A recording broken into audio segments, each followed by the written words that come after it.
This topic is limits at infinity and functions involving a sum or quotient with a radical. This is one of the more difficult examples that we're going to do by hand when we're doing limits at infinity. So again, we're looking at the end behavior here, but what's really nasty about this one is we're going to have a rational function in a sense that we have a fraction, but it's not the technical definition of a rational function because we actually have a radical in the numerator or denominator. So we're going to do a couple examples here to make sure you understand this. There's going to be different ways that this is taught online in the homework system versus what I'm going to show here. I'm trying to show you the easiest way of doing it, or the way that I've seen most students get this correct. So it says sometimes limits at infinity involve square roots in either the numerator or the denominator. These require a special approach because radicals behave like fractional exponents. To simplify, we use the same method as with rational functions. We're going to divide by the highest power of x inside the radical or the denominator. You'll see what I'm talking about momentarily about that. So the general direction is identify the highest power of x that appears inside the radical or in the denominator. Factor that power of x out of the radical using the property that the square root of x squared equals the absolute value of x. Now, what's nice about the two examples that we're covering is that we're going to positive infinity. And if you look, when we're looking at the absolute value of x, because we're approaching positive infinity, we can just simply write x instead of having to write the absolute value of x. If we were going to negative infinity, we would have to be a little more careful about that, keeping the negative value there. Once we do that, we're going to divide the numerator and denominator by the appropriate power of x, and then we're going to simplify and use the fact that a over x to the n goes to 0 as x goes to infinity or negative infinity. So we already know the limit at infinity of any constant over x to any power goes to 0. We're going to use that again here. So the first example says, find the following limit. Write your answer as an exact value, not a decimal approximation. The problem is the limit as x approaches infinity. We have a fraction in the numerator. It is the square root of 6x plus 7x squared. And then the denominator, we have 4x minus 5. How are we going to handle this? Well, the first thing that I'm going to do is I'm going to do this special trick. It's going to look really super weird, but I want you to understand how and why it works. So let's go ahead and do this. The first thing I'm going to do is I'm going to say this equals the limit as x approaches infinity of, and this is going to look really weird. Trust me, I know it does. I am going to factor out an x squared from what's underneath the radical. The reason that I'm doing that is I'm using the highest power in the radical, and I'm going to factor that out. So that's exactly what it says in step 1. It says identify the highest power that appears either inside the radical or in the denominator. The radical has the highest power. That is what I need to factor out of the square root. I'm going to show you doing that right now. So imagine if I had 6x plus 7x squared, and I want to factor out an x squared. What would I have? Well, in the first term, I would have 6x divided by x squared, which would actually be 6 over x. In the second term, I'd have 7x squared, so that would be 6 over x, plus in the second term, if I did 7x squared divided by x squared, I'd have plus 7. So when I factor out an x squared, man, that looks weird because it doesn't have an x squared in common, but what I would get is 6 over x plus 7. Okay, again, you can check that just by distributing right here. X squared times 6 over x squared would be 6x. And then if I did x squared times 7, I'd have that 7x squared. So hopefully you agree that these two things are the exact same thing in the numerator.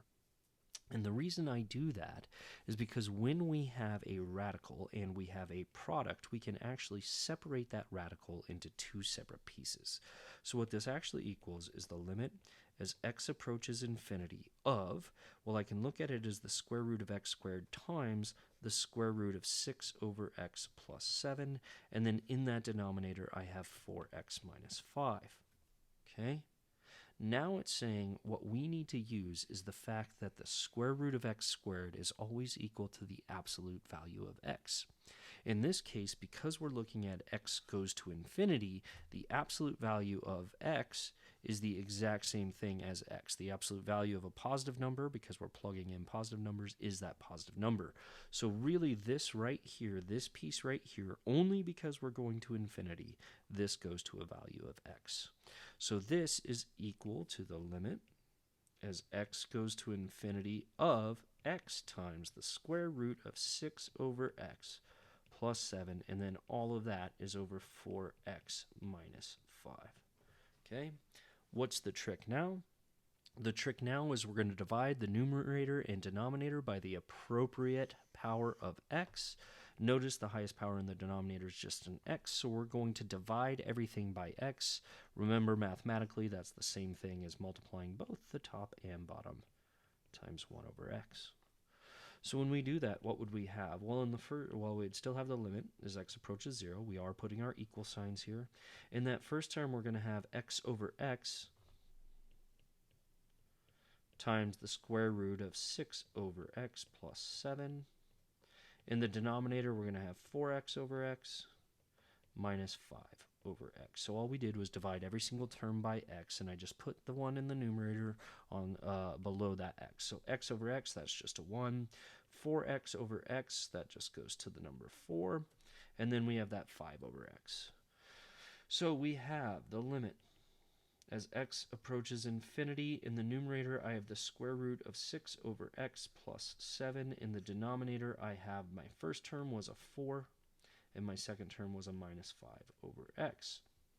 We want to evaluate those limits, and remember, a limit of a quotient is a quotient of the limit, a limit of the sum of the limits, limit of the difference is the difference of the limits, etc. So in other words, we can look at the limit of each one of these terms individually. So let's start by looking at the limit as x approaches infinity. We can even bring it inside the radical because we're dealing with positive numbers and it's continuous here. So it would be looking at the limit as x goes to infinity of 6 over x is our first term. Remember, that's a constant over an x value, and as x gets bigger and bigger, that number gets smaller and smaller. In fact, we know that it has to approach 0. That second term, that 7, that's going to stay exactly as it is. The limit of a constant is the constant, so the 7 stays there. Likewise, in the denominator on the bottom left, the limit, so that was the limit of this term right here. Limit of a constant stays a constant, so that 7's a 7. Likewise, we have the limit of as x approaches infinity of 4. That's a limit of a constant, stays the constant, it's exact same. We look at the limit as x approaches infinity of negative 5 over x. Remember, that is a constant over x. The bottom's going to get bigger and bigger, which means the overall term goes to 0. So when I evaluate this limit piece by piece, up top I'm getting the square root of 0 plus 7, and on the bottom I have 4 minus 0. So it looks like in the numerator I'm getting the square root of 7, and in the denominator I'm getting 4. That would be my answer. In the numerator, square root of 7, in the denominator of 4. So there's your answer right there. Notice we didn't use a table of values, we didn't use decimal approximations, we got an exact value. So not an easy strategy. This problem will be on the test. This problem likely could be on the midterm as well, or final exam. So make sure you understand this process. It was a dirty, nasty trick that got us through this one. We factored out x squared, which is really weird because there is no x squared in common, but that is the trick. Factoring out that x squared. When we factored out that x squared, it was a product, so we were able to separate it. When we separated it, we were able to simplify it. The trick was multiplying the top and bottom by 1 over x next. When we did that, we were able to simplify it, look at the limit of each individual term. Anytime it's a constant over x, we know it went to 0. Anytime it's a constant, it goes to the constant, giving us our answer. It was a bit rough, so I want to try one more. It says, find the following limit. Write your answer as an exact value, not a decimal approximation. It is the limit as x approaches infinity of, in the numerator, we have 1 minus 8x. In the denominator, we have the square root of 5x squared minus 2. Again, here we're going to look at the highest powers of x. Underneath the radical, I see an x squared, so I want to try to factor out an x squared within that denominator. Notice if I did some side math over here and I said at 5x squared minus 2 and I factor out an x squared, 5x squared divided by x squared is simply 5, minus 2 divided by x squared would be minus 2 over x squared. So I know this has to be the exact same thing as the limit as x approaches infinity. We didn't mess with the numerator at all, that's still 1 minus 8x. In the denominator, instead of writing the square root of 5x squared minus 2, I'm going to write it as the square root of x squared times 5 minus 2 over x squared. So we factored out an x squared even though there wasn't an x squared in common. Remember, the next step is to say, hey, this is a square root of a product, so we can actually separate those and look at those individually. So this is the limit as x approaches infinity. Again, in the numerator, we have 1 minus 8x. In the denominator, I'm going to separate it as two separate terms. The square root of x squared is the first term, times the square root of 5 minus 2 over x squared is that second term. Okay? Square root of x squared, again, that is equal to the absolute value of x. But in this case, because we are going to infinity, it is positive, the absolute value of x is actually equal to x. If we were going to negative infinity, we would have to keep that as an absolute value of x there, and we'd have to do a little more work.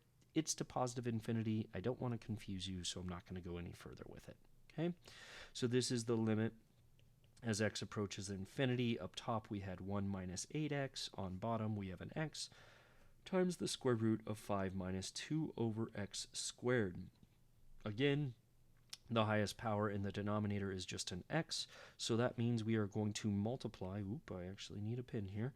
We're going to multiply everything on the top and bottom times 1 over x. In other words, we're dividing every single term on top and bottom by x.